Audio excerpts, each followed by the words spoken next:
this is Chef Doreen Fong, and today I'm going to actually show you how to make an easy spaghetti carbonara with bacon and sour cream.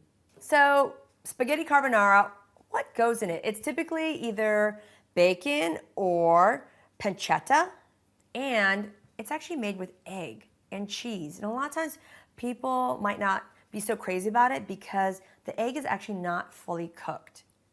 But today, just make sure wherever you're at, use eggs that don't have any salmonella contamination.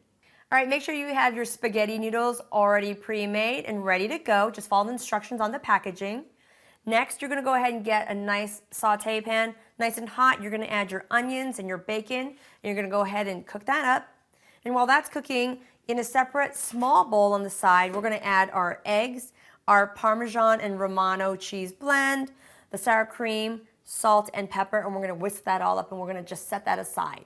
Once the onions and bacon are ready, we're gonna go ahead and add our spaghetti noodles into the pan, and we're gonna toss that up so it's all completely covered.